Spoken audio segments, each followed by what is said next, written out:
everyone, I'm Dolapo Aderinokun in Lagos, and this is Africa Matters. People in Africa's biggest economy, Nigeria, have been protesting against the skyrocketing cost of basic food items, which have simply become unaffordable. The African Development Bank is warning that there could be more social unrest in other parts of the continent. There is no food. My gas has finished 3 days ago. It's now 1:05. We don't have money. We can't call house. This hunger is too much. And it's not like this before. Look at us now. There is nothing. We are starving. Tinubu should please do something. This is not his promise. He promised to do better. Look at us now.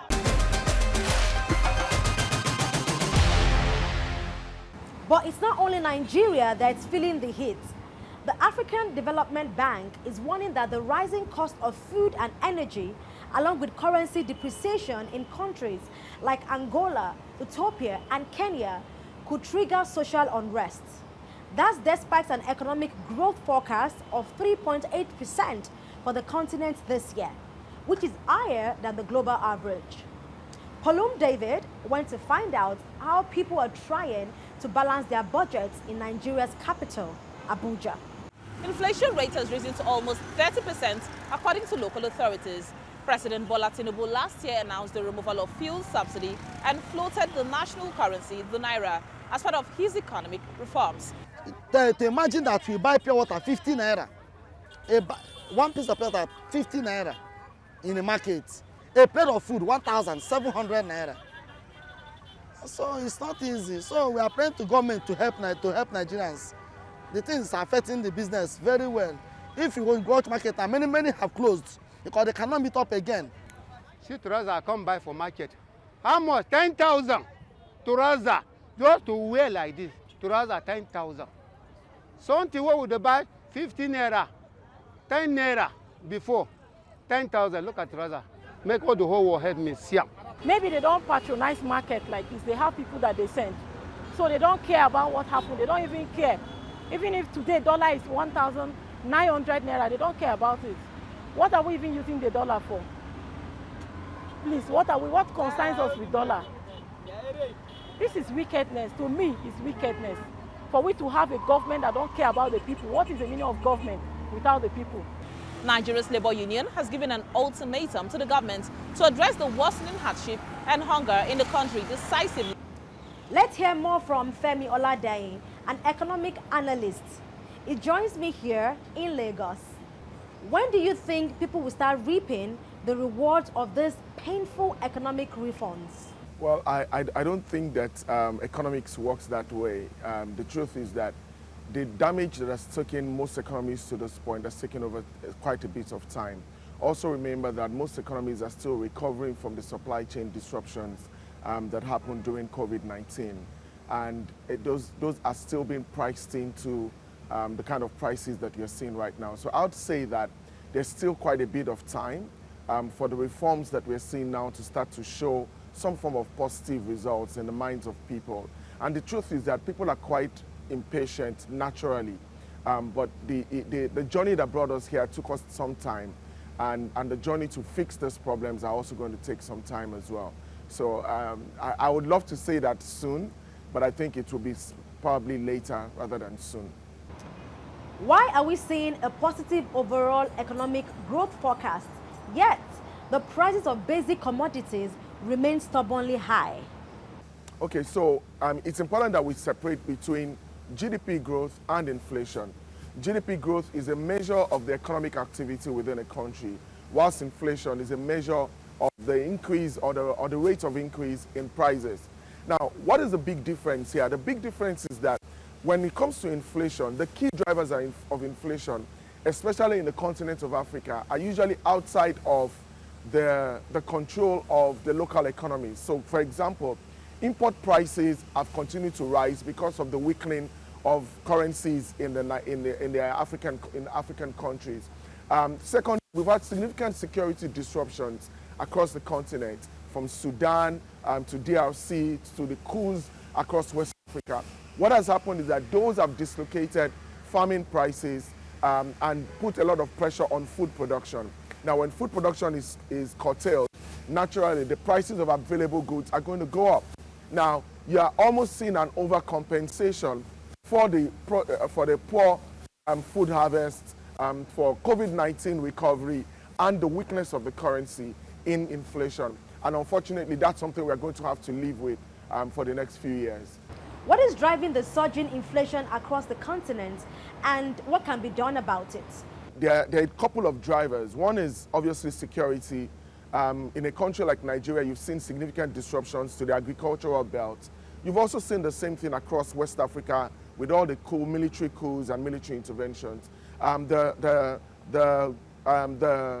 belts around where most of the food production in the continent happens is witnessing a lot of insecurity. So first thing that we need to obviously do is fix the insecurity so that the farmers can go back to work. The second issue is what I described as the inflation that comes from imported prices. Because of the weakness of the African currencies, we're seeing a lot of imported inflation. Now, the obvious solution to that is we need to produce the things that we consume. There has to be significant investment by government in upgrading infrastructure so that manufacturers can operate at lower cost entry points. And I think third point is that, look, there needs to be a concerted effort. One of the things that Africa has done in the last decade is the AfCFTA, which is encouraging intra-African trade.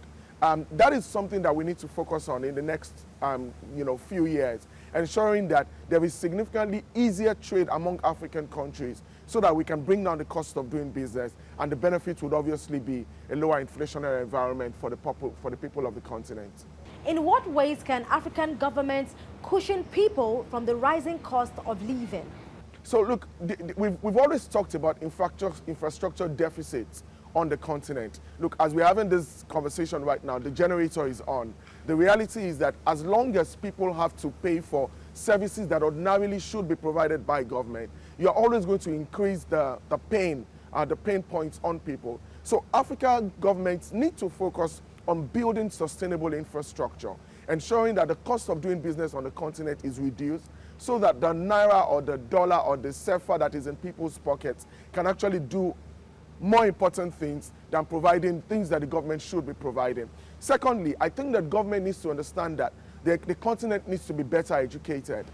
If we educate our people, we create a massive workforce that we're able to bring and improve the productivity of the continent. So I would say in a nutshell that we must ensure that we reduce the cost of living for the average people by ensuring that infrastructure is provided by the government at minimal cost.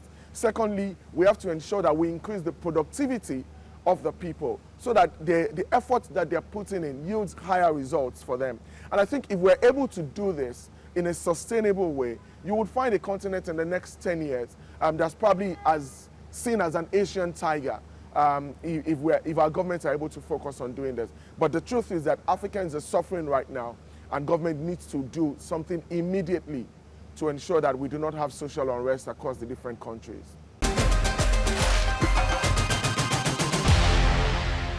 To Ghana now, where people are bracing themselves for tougher times after the country received the second tranche of a $3 billion IMF bailout. The nation is in the grip of the worst economic crisis in a generation, and even though it secured the loan, conditions attached to the program could plunge a significant number of Ghanaians into poverty and make life even worse. Rollin Sikamam reports from the capital, Accra.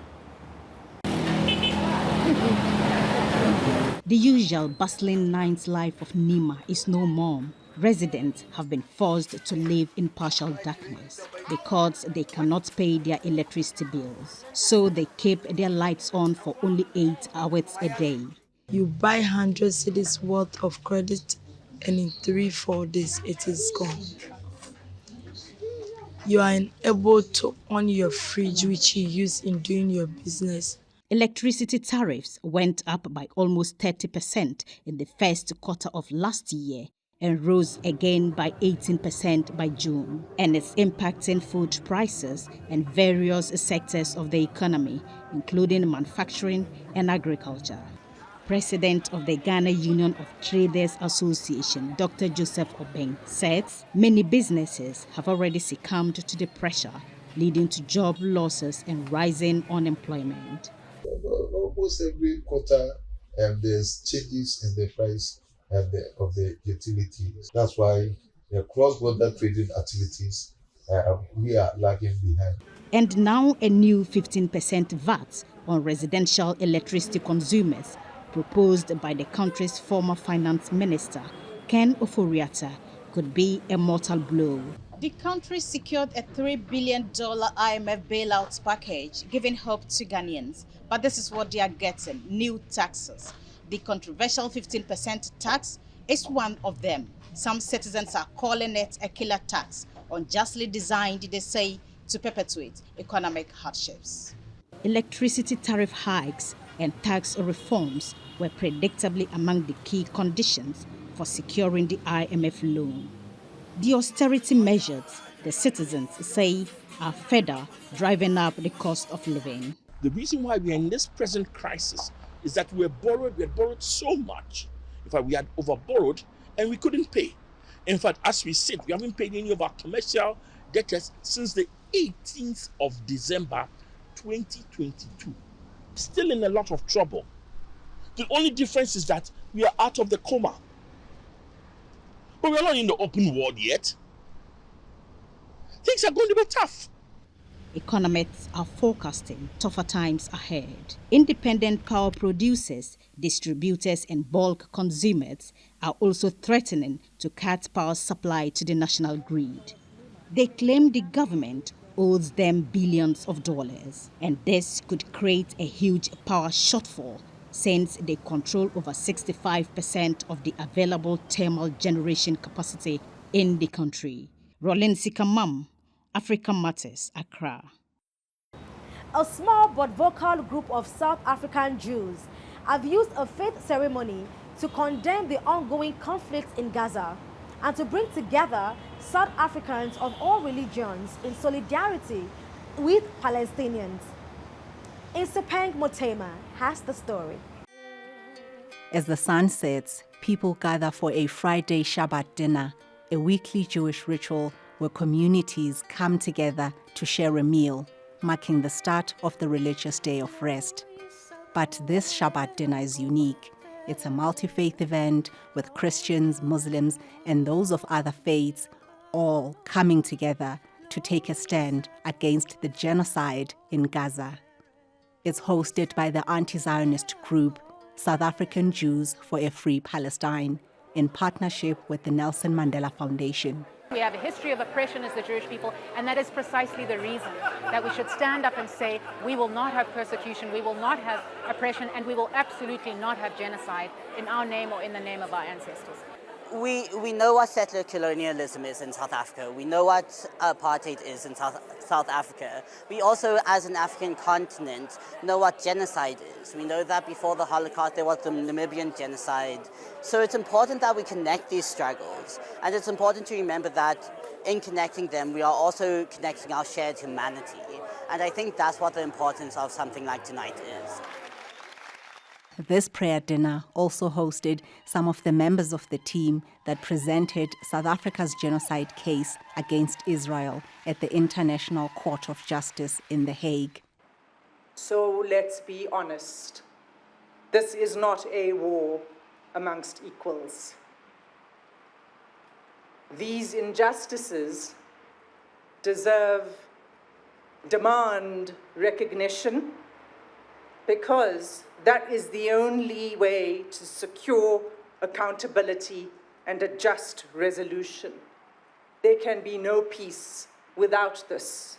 While most Jews and some Christians here support Israel, there has been a long history of solidarity between the South African and Palestinian liberation struggles. Many people here still remember and are inspired by the words of the first democratic president, Nelson Mandela, who said, "We know too well that our freedom is incomplete without the freedom of the Palestinians." For a country that suffered under apartheid for nearly half a century, many South Africans feel it is their duty to speak up.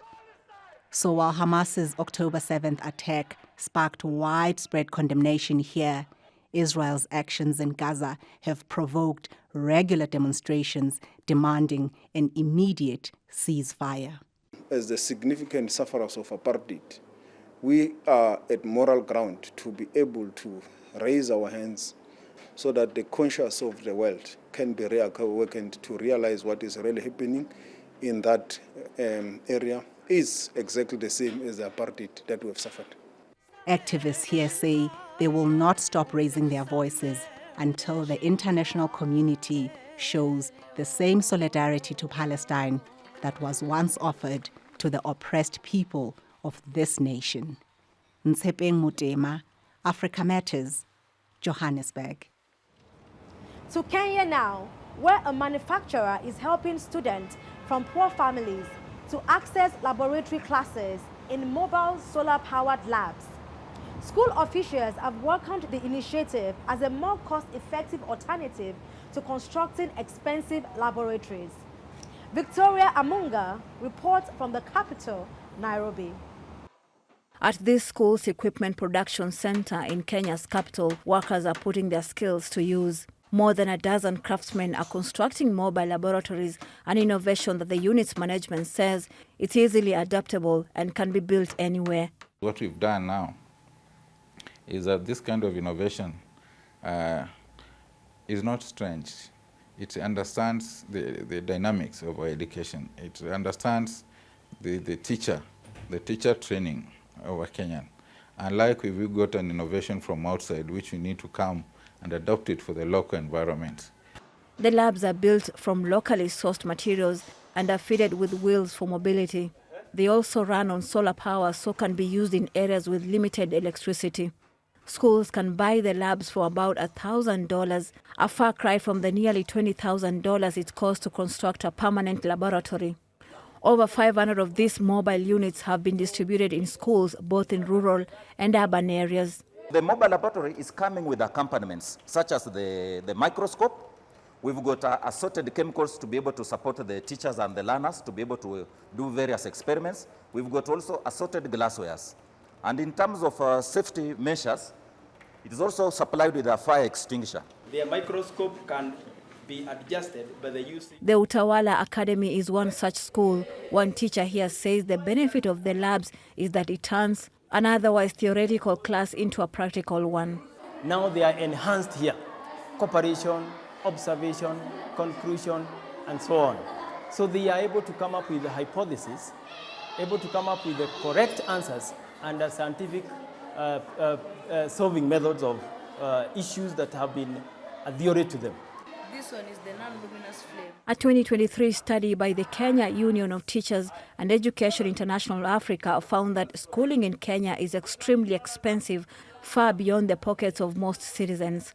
The high cost of building and equipping school laboratories often shut out students like Sheni Zawadi. We were just learning and it was hard because we were supposed to do some experiments and we were not doing them, so it was hard for us to understand. But now, since we have them, it's so easy to understand everything that a teacher was talking about.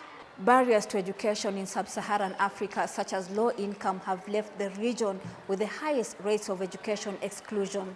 Innovations like cheaper laboratories in schools are, however, keeping the learners' hopes alive. Victoria Amunga, Africa Matters, Nairobi, Kenya.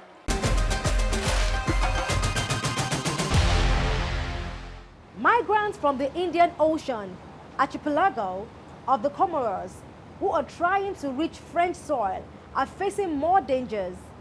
Increasing anti-migrant sentiments in France and poor economic conditions in the island off Africa's eastern coast are brewing a new migrant crisis. Obedo Ito has more. Comoros' people in search of better lives want to escape a once bustling sea trading hub and head to the neighboring French territory.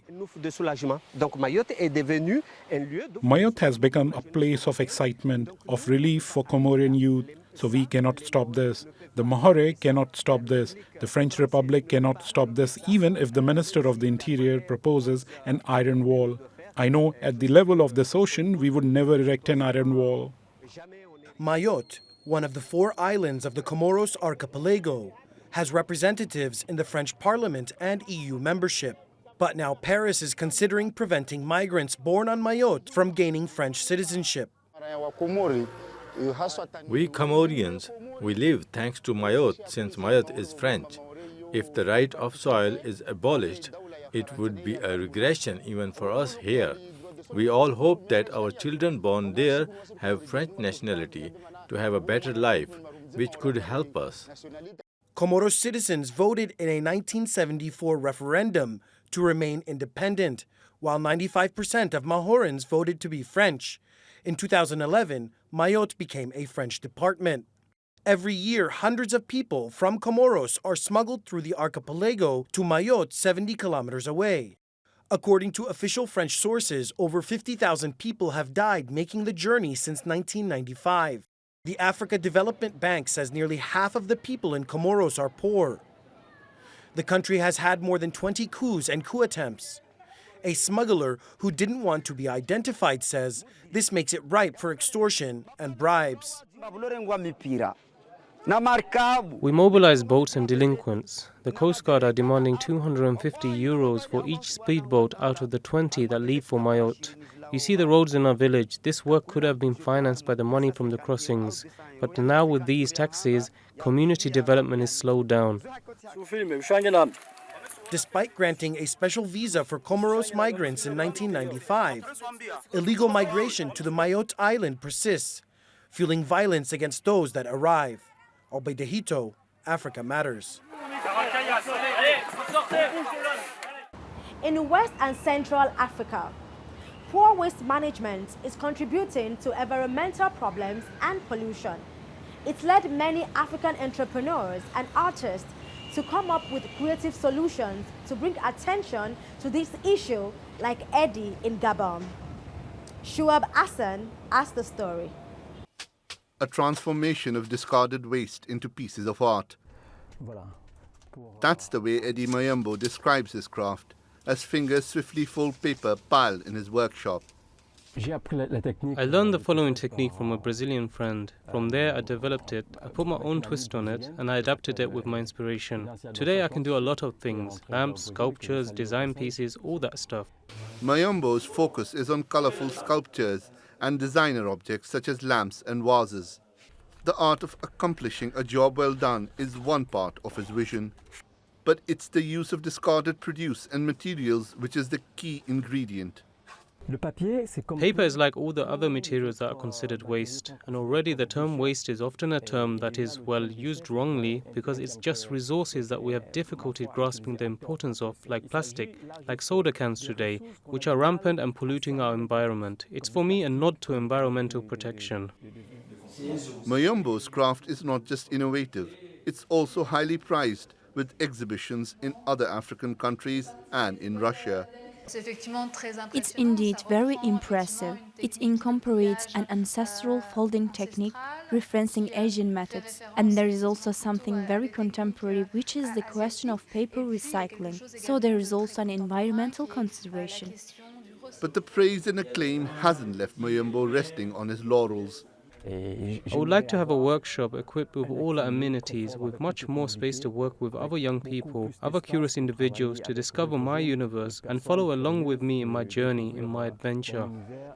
For Mayambo, that means creating art that spreads both awareness and beauty. Shoaib Hassan, Africa Matters. And finally this week, we are exploring Tamanrasset in southern Algeria. The old city, nestled in the Sahara, has been a key hub for trade and has well-equipped facilities for travelers and traders navigating the expansive deserts.